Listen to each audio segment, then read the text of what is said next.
Hello everyone and welcome back to the Great Book of Grudges. My name is Nathan and today we're going to talk about Norsca because it's been a while and really the way I'm thinking about it is this. If Chaos Dwarfs, which it's very likely, are the next DLC which is supposed to come in Q2, the next DLC needs to focus around Norsca. It can be a traditional Lord pack or a Champions of Chaos style thing, but it needs to be Norsca. Because despite the fact that Creative Assembly have kind of fixed them up a little bit, it's still not a proper rework, and it's about time that race got its actual fix-up, considering that it was released before Warhammer 2 released, and let's be very honest here, it's in a bit of a shit space. And it's a bit disappointing considering that Norsca didn't have an army book, and it was the first faction that was implemented for Total War Warhammer that didn't have an army book. After that we had the Vampire Coast, but this was supposed to be a really exciting thing. They were decent in Warhammer 1, but Warhammer 2 they started struggling because of the map size, prompting Creative Assembly to have the little mini rework, update, whatever they wanted to call it, in Warhammer 3 for Immortal Empires.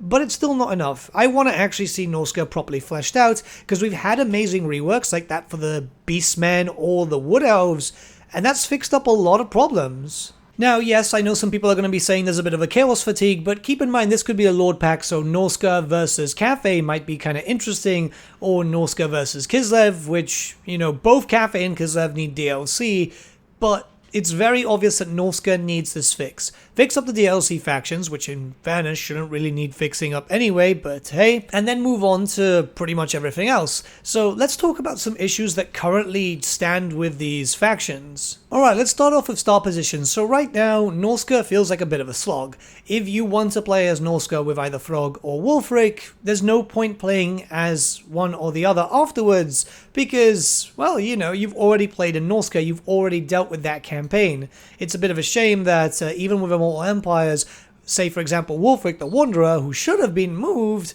was not moved. It's a bit of a shame because although that would have been a minor change, considering that it would be a completely different start, it would have probably tided people over until a proper DLC, but it's not the case and it's kind of disappointing. Obviously that's due to the fact that, you know, a lot of the Norscan mechanics rely on beating down other Norscan factions, but I don't know, I feel like he could have done well in Skeggy just to have a different type of playstyle. Yes, it would have been bringing back the Lustriable, but let's be kind of honest here, Norsca itself is very tight right now, especially since you've got Kislev fighting over it. You've got obviously Archaon coming down from the north to it, Be'lakor going for it. It's a bit disappointing. Everything just feels a bit too congested there, so moving him would have been nice. Obviously, if a DLC does come in for Norsca, it can open up possibilities. Maybe a faction within Grand Cafe, as we've already seen that they've got a minor faction there,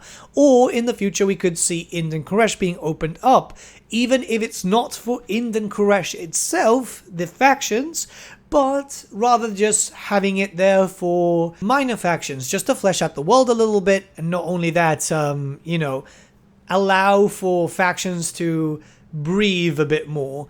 In the future, we would probably get Ind and Koresh, but having it open prior and just having it there to be able to allow for these types of things would be great. Either way, if a new Norscan faction comes in, it needs to be somewhere different. If it ends up in Norsca again, which is a shame, I think that they bottlenecked themselves to be in Norsca by the name, rather than, you know, calling it Tribes of the North or something, which they probably didn't think of, but they definitely need to move a character and also implement another one in a completely different location. The faction effects and lord effects for the Norscan factions are a little bit boring. They're good, let's be honest, you know, Wulfric having the minus 15% upkeep for Marauders, a little bit more damage for the Mammoths, and Frog having the whole thing with the reduction for Trolls and Ice Trolls. Yeah, it's not bad. It's not bad, but it's kind of boring. It doesn't really lead to too much, especially since Frog kind of sucks, but we'll talk about Frog a little bit later. They pretty much have 2 effects each, and that's a little bit little compared to loads of other legendary lords established. Hell, even some which just make no sense whatsoever to be lords. You know what I mean? It would just be nice if they had a little bit of a spruce up, make them a little stronger here and there, give them a little bit of a reason to be terrifying Norscan raiders, essentially, right? There's a massive issue when it comes to the tech tree. Let's be very honest here. While the technology tree does actually have some very good benefits, a lot of upkeep reduction and so on, it's slow, very, very slow. To be able to start getting your first set of big effects and anything against certain factions, well, that needs to be, what, 41 turns? Yeah, it can take a while. And even then, it's usually going to be the same one, right? You're going to start with the Empire one, because you're going to be dealing with the Empire first, and it's just extremely repetitive, because you're not really going for something too different. Obviously, there's the Kislev one now, too, and yeah, that Kislev one does come into effect, but it's the same thing. It's actually the same thing. There needs to be a restructure of the tech tree in order to make it less soul-sucking, as this is a big issue here, and I know I'm not the only one that has a problem with this. It's just, I'm noticing it more. As I'm playing through all the factions, I'm still playing Total War a lot, but I'm trying to avoid as much of Norsca as possible. Even though they've had the fix, they just don't feel like there's a lot of replay value to them. Right, let's talk about the roster itself, because there's a lot to talk about the roster. First up, generic lord options. There needs to be a spellcaster lord, just to have a little bit of different stuff. I'm just saying a marauder spellcaster, so a shaman, but hell, a Familiar lord would also work quite well, because it's very likely we're not going to get a Familiar faction. Let's just be very honest here. The faction and the race as a whole is very, very limited, so it kind of makes sense to have them attached to Norsca, as that's also where they're from. Thing is, with the heroes, all we lack is a melee hero, which we have with the Skinwolf, but I'm talking about Marauder, just so you can have more Norskins into it. I mean, that's kind of what you expect, right? And it would be using the same rigging and animations as the other stuff, so it should be simple enough. Now, when it comes to the general roster, it's small. Yes, it's very, very small. However, it's quite effective. There needs to be a bit more. The thing is, while Norsca doesn't really have an army book, well, we don't know if they have any plans for Warhammer the Old World, they do have access to a decent amount of lore when it comes to Warhammer Fantasy Roleplay and different supplements. So why not something big like the Etin? Etins were big monsters that were able to also cast some spells, very similar to how kind of the Great Unclean ones work. It's a very similar thing, though I imagine that they'd be a bit faster. They'd probably use the same rigging, even though they should really deserve different animations, but we've seen that with Frog, where Frog uses the base troll stuff. So this would be bringing in another big monster that can cast some spells. It kind of fits with the theme of we fought monsters, so we became them, which is cheesy, but a very cool cheese. They should also take advantage of this as a human faction and bring in some stronger humans, because while we do have decent Marauder champions, we're missing a decent infantry. I kind of like the Marauder Horsemasters, but they're a little bit crap. Why not make them very different to most Chaos factions now? We know Norskins use bows. This is actually something that we know about through Warhammer Fantasy Roleplay and hell, loads of bits of lore. So why not bring some Norskin bowmen just to have a higher tier archer? Nothing in the same line as an elf, but, you know, give them bows. Give them something different so they're very different to the other smash and grab type of factions. This would mean that we'd have some horses with bows also, just to have a little bit of a difference, because yes, the throwing axes are okay and the javelins are okay, but bows generally are better for range, so give them a little bit more. Give them something special, right? In terms of monsters, bring in more monsters. Go into the, Monstrous Arcanum and stuff. Not just the Etin. Bring in maybe the Basilisk. It doesn't have to be a lot of big monsters, because at the end of the day, this is a human faction, but bring some stuff in just to have a little bit more flash. If we're not going to get a lot of troops, there should be a little bit of flash here and there. Since the update focused a lot more on the mechanic that's already in-game, we'll talk about mechanics a little bit later, but you know, there's a new Great Unclean one, there's a new champion of Sinesh, there's a new champion of Khorne. Why not, if this is going to stay here, well, why not then allow for a way that if you dedicate to a god specifically, you'll get access to a new building, which will give you access to some of those units. So if you dedicate to Khorne, you can then dedicate some warriors to Khorne, or recruit some Khornate warriors, some chosen maybe. The fact is that this is not a mechanic that's actually impossible, because we've seen it happen in a Total War Saga Troy. If you remember the monster hunts in Troy, if you picked up one of the specific creatures when you played the Mythology DLC, well, that actually gave you access to a new building that you could build. The technology is already there, so if you dedicate dedicate to Sinesh, you could get some Sineshi warriors, nothing too special, but just to fluff up your roster a little bit more. I think something like that would work out quite well, as it would give you some extra units. The only downside is that if you want those units, you're going to have to actually purchase the Champions of Chaos DLC, which a lot of people already have anyway, because it was a big DLC. But, I don't know, maybe it could be done in a different way. The idea is, again, more troops does help, variety does help. So let's talk about the actual mechanic. So, allegiance to the gods, right? It's pretty good. I actually really do like this mechanic. It does feel a little better, and it could be a bit better, and these are ways that it could just be enhanced a little bit more.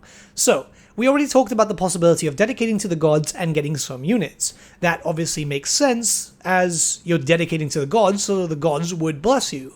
But it needs to be expanded a little bit further. What if you dedicated, there was also another branch of the technology tree, which would then let you get some tech and allow you to kind of focus your faction more Khornate, for example, more Sineshi, more Nurgle, more Tzeentchian, right? So say if you dedicate to Khorne, there's a tech there would be a little branch dedicated there, which will then unlock, which would then allow you to get some Khornate style upgrades, maybe even getting bloodletting for your armies, getting a little bit of movement back after you win a battle or destroy a settlement, the usual stuff that you can already expect from a Khornate faction. If you dedicate to Nurgle, then you'll have access to some Nurgle units and also get access to plagues. If you dedicate to Sinesh, you'll start getting seduction, all that usual type of stuff, just to give you reason to play as a Norscan faction and have a go. With a fifth tree dedicated to Undivided, because a lot of Norscan tribes are also undivided. There's many who dedicate. This is a very common thing throughout Norsca, but if you want to have an undivided section, that works out too. So rather than this section where you'd see at the top, you'd have 5 different bars instead of 4, and this would be in its own thing. Hell, it could even take some inspiration from the glory mechanic that belongs to Daniel. Not an outright copy, but you know what I mean. Just how the bars would work to fill up and be able to get you some bonuses. And if you decide to go undivided, well, you get a few bonuses from both, but you wouldn't get access to bloodletting, plagues, and everything. Instead, you just have access to a few bonuses to give you that feel, maybe even some lower tier version of the troops to be able to have access to. The idea is just, you know, have something different. Have 5 reasons to play Norsca again. Alright, monster hunts. So I really like this mechanic, believe it or not. It's one of my favorites when it comes to this faction. It's probably the only reason why I play Norsca at this point. But it could be done a little bit better. The problem is it's very limited and it's not had a lot of new stuff added in for a while.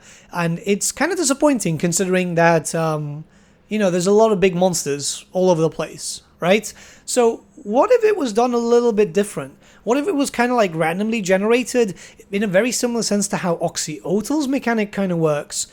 I think something like that would be kind of cool, where you'd travel to those locations and you'd have an army pop up. You know, it would be with a map, with an actual map. You kill those monsters, you get some bonuses. If you kill a specific monster, you might actually get access to the monster itself as a, you know, Regiment of Renown or something. But make this mechanic last a lot longer than just a half of your campaign and then it's done. Because really, you can ignore it. The bonuses are quite good, but you can pretty much ignore it. Get your specific bonuses and then be done. But it's about keeping the roleplay aspect of the faction in the game as long as possible. So you still feel like you're playing a Norscan faction and not just, a random group of Vikings doing absolutely nothing with no direction. In terms of individualized mechanics, the only thing that Wulfric really needs is a pseudo-horde function, right? Just like the Vampire Coast and stuff, it's all he really needs. He's the Wanderer, he should be allowed to wander and do his own thing. If not that, some sort of teleport mechanic, because that's what the boat does. But, yeah, it's desperately something that is needed to make him feel a little bit fresh. It's not the most complex mechanic, let's be very honest there, but it's something that we've seen with mods in Warhammer 2, and it actually did make him a lot more fun. Hey, if they want to have some fun with it, maybe they could go over his novel and add in like a bit of a quest, just a long chain to give him a unique experience. But I doubt it, considering that he's already out there, he's already been paid for, so they're probably just going to go with a bare minimum, which is fine as long as the rework as a whole is good. But lastly, we need to talk about Frog, and there needs to be a second rework within the rework. Yeah, I know that sounds weird, but anything that's considered a Norscan, Wolfric and any other characters that might get implemented, should have some base level thing, right? However, Throg, and if any other monster lords are added in, should have their own separate rework. Throg is the king of the monsters, he's the king of the trolls. Why is he leading marauders, right? He feels like a Norscan faction, and it's really disappointing. He should actually have a lord option, which is a troll or a Thamir, you know, anything that is monstrous, and more hero options, which are trolls and Thamir. And the thing is, this is perfectly possible because we know it is. Champions of Chaos has done that, where we had 4 lords with their own lord and hero options and their own rosters. So they would play similar in a sense, with their mechanics being kind of the same, the framework being the same too. When you look at separate mechanics, or even just like, say for example, the tech tree, it's the same framework, but it's very different because it's themed to that specific faction, and this desperately needs to happen for Throg in an effort to make him unique. I'm at this point thinking they're never going to actually, you know, revoice him, because they kind of skirt around the subject whenever it's brought up, but something like this is entirely possible, just to have him feel different, to play differently, to give you more replayability. So if we get everything that I talked about earlier, which gives you 5 reasons to play Norsca over and over again, well, this would be a 6th. Modders have really tried to make Throg quite unique, and it's possible, but there needs to be a little bit more flavor. The format that Champions of Chaos brought in, not the whole DLC, just the stuff that individualized the factions, would be perfect to just individualize the factions. It's that easy. Well, not that easy, but it's easy in concept. It depends on execution, obviously. The devs might have to find a way to actually be able to do this if this is what interests them. But with all that being said, Norsca desperately needs to get fixed up. I'm still a little bit salty of the fact that they were introduced as a pre-order incentive for Warhammer 2, and we could only play them a few months after Immortal Empire's release because there was more issues. There clearly wasn't too much planning there. They ran into issues and so on. Yes, they are in a better place in Warhammer 3, but they're not a unique faction. And every time I look at the Beastmen and the Wood Elves, I think, wow, I want something like this for Norsca, so they're actually a fun faction to play. Hell, even the Warriors of Chaos now, because the Warriors of Chaos are just really well done. But yeah, let me know what you guys think about these ideas in the comments below. Let's brainstorm, let's hopefully throw some ideas to Creative Assembly, because I'm really hoping that Norsca gets fixed and then we can start looking towards everything else. I'm still thinking Norsca versus Kislev or Norsca versus Cathay would work well, but let me know what you guys think. And yeah, I'll see you all again very, very soon. Have a good day.